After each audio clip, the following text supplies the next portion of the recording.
Part 29 के start में सेनापति यी जुई से कहता है यहाँ हजारों सिपाही हैं और तुम्हें सच में लगता है तुम अकेले ही हमारा मुकाबला कर लोगी। तब यी जुई कहती है 1000 तुम्हें दिख रहे हैं, मुझे तो एक भी नहीं दिख रहा क्योंकि मैं अंधी हूँ। सेनापति कहता है तुम्हारी हिम्मत कैसे हुई हमारा मजाक उड़ाने की, तुम अंधी हो या नहीं पर मैं तुम्हें नहीं छोड़ूंगा। जिसके बाद वो उससे लड़ने चला जाता है। यी जुई बस उसके मूव करने के आहट को सुन रही होती है और फिर कई सारे फूलों से उस पर अटैक करती है। सेनापति उससे बचने की कोशिश करता है लेकिन एक फूल उसे लग जाता है जिससे वो नीचे गिर जाता है। यी जुई कहती है मैं देख नहीं सकती, आवाज लगाकर बताओ कि तुम जिंदा हो या मर गए। ये सुनकर 3 सिपाही उस पर अटैक करने जाते हैं लेकिन यी जुई चुटकियों में उनका भी खेल खत्म कर देती है। तब वहाँ फेंगलियो, हान और चू आते हैं। फेंगलियो सेनापति को अपना नाम बताता है जिस पर वो कहता है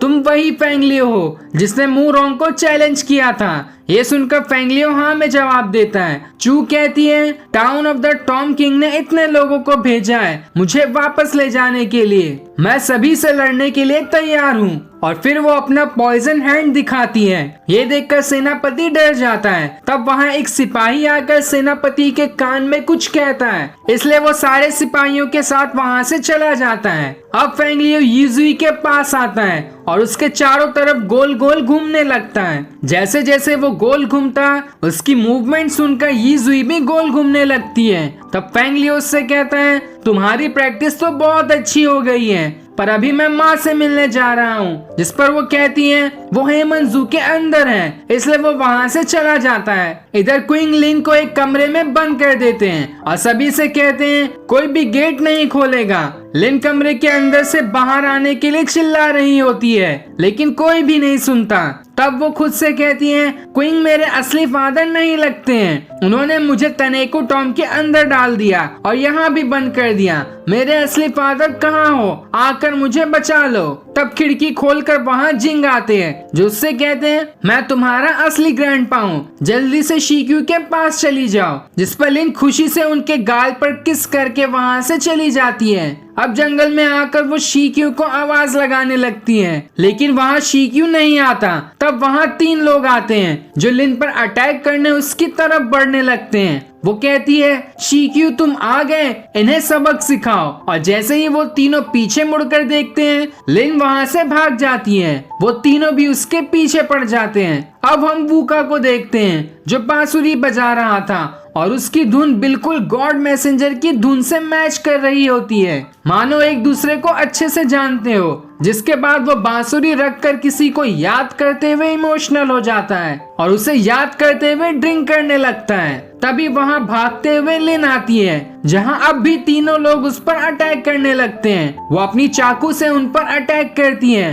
तब वूका ड्रिंक का ग्लास लिन की तरफ फेंकता है और जैसे ही लिन के पास पानी आता है वो अपनी पावर से 2 आदमियों का खेल खत्म कर देती है। ये देखकर तीसरा वहाँ से भागने लगता है, इसलिए लिन वूका से एक और ग्लास मांगती है पर वो उसे नहीं देता। जिस पर लिन गुस्सा हो जाती है पर वो तीसरा आदमी भी नहीं बचता।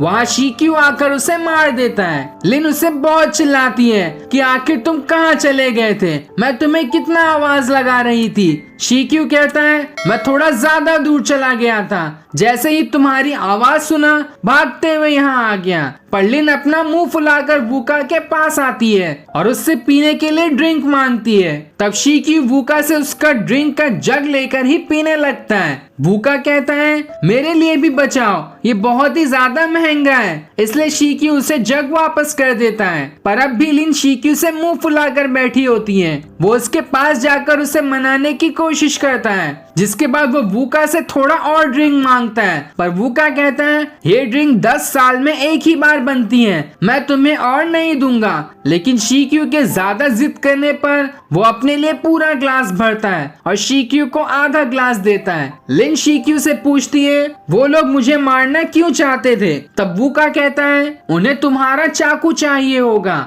वो उस चाकू को देखकर कहता है इसे सोल ईटर कहते हैं, ये दुनान नाम के आदमी के बनाए गए सबसे महान आर्टिफैक्ट्स की लिस्ट में से है और इसका रैंक 6 है। इसमें बहुत सारे सीक्रेट फीचर्स हैं। लिन कहती है मुझे तो ये मामूली चाकू लगता है, इसकी धार भी कम है। तब वूका चाकू का बटन दबाता है जिससे उसकी ब्लेड तीर की तरह निकल कर लकड़ी में फंस जाती है। ये देखकर लिन हैरान हो जाती है। वो वूका से पूछती है, तुमने आखिर ये सब कैसे पता लगाया? इस पर वो कहता है, मैंने शास्त्रों के लाइब्रेरी से चांग नाम के राइटर की लिखी हुई किताब को पढ़ा था। उसमें ही इसके बारे में लिखा था। साथ ही उसमें यह भी लिखा था कि इसका कोल्ड आइलैंड टॉम से कुछ ना कुछ कनेक्शन है। तुम अपने घर जाकर इस चाकू के बारे में पूछो, उन्हें इसके बारे में मालूम होगा। जिस पर लिन कहती है, मैं अपने ग्रैंडपा से पूछूंगी। तभी उसे ड्रिंक की वजह से नींद आने लगती है जिससे वो वहीं सो जाती है और फिर शीक्यू भी लिंक की वजह से वहीं सो जाता है। वूका उसे उठाने की कोशिश करता है लेकिन वो नहीं उठता।